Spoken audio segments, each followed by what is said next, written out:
ये कहना गलत नहीं होगा कि 2014 के बाद जितनी दुर्गति पत्रकारिता की हुई उतनी किसी की नहीं हुई। पत्रकारिता में भी टीवी न्यूज चैनलों ने तो जैसे लोकतंत्र के चौथे स्तंभ की नाक ही कटवा दी।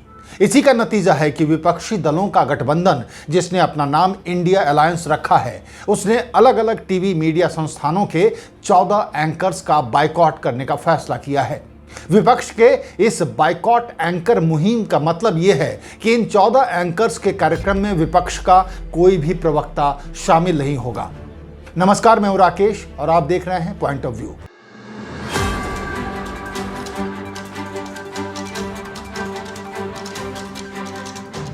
बायकॉट एंकर मुहिम चलाकर विपक्षी पार्टियों ने एक ही तीर से कई निशाने साधे हैं।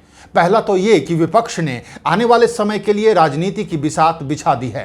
साथ ही ये संदेश भी दे दिया है कि सरकार मीडिया को कितना भी मैनेज कर ले, लेकिन बात बनने वाली नहीं है। और सबसे महत्वपूर्ण ये कि जनता तक इस बात को पहुंचाने की कोशिश की है कि जो मीडिया आप तक खबर पहुंचा रही है, जो परसेप्शन बना रही है, वो निष्पक्ष नहीं है।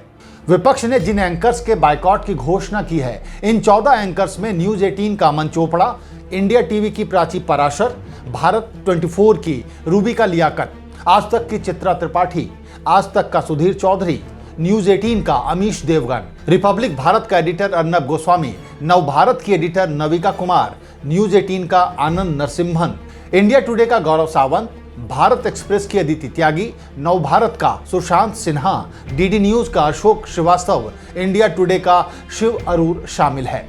अगर दूसरे शब्दों में कहें तो इंडिया गठबंधन तकरीबन सभी प्राइम टाइम शो में अपने प्रतिनिधि या प्रवक्ता नहीं भेजेगा। विपक्ष का आरोप है कि ये सभी एंकर या पत्रकार अपने शो में सरकार के प्रवक्ता की तरह पेश आते हैं। खासकर जिन राज्यों में विपक्ष की सरकारें हैं, वहां से जुड़ी भ्रामक और झूठी खबरें प्रसारित करते हैं। इसके साथ ही इनके शो में सांप्रदायिकता को बढ़ावा देने और देश की एकता को तोड़ने वाले मुद्दों पर ही सबसे ज्यादा चर्चा होती है।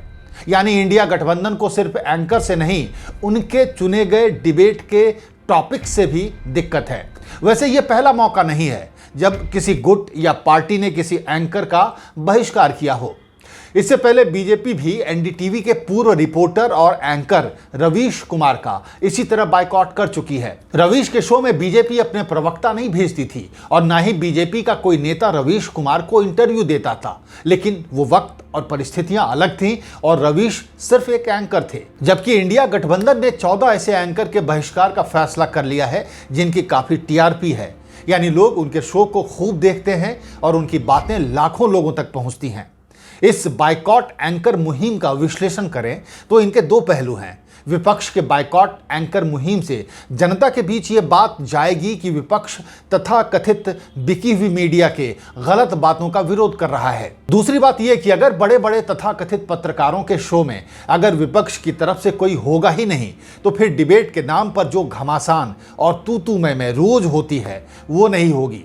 और अगर स्टूडियो में तू मैं और घमासान लड़ाई नहीं होगी तो डिबेट में दर्शकों को कोई मजा नहीं आएगा और ना ही ऐसी डिबेट का कोई मतलब रह जाएगा।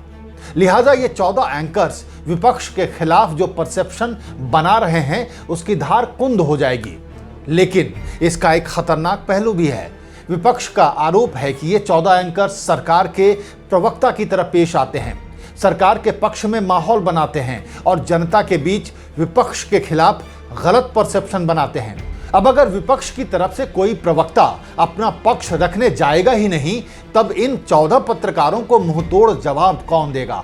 विपक्ष अपनी बात को जनता तक कैसे पहुंचाएगा?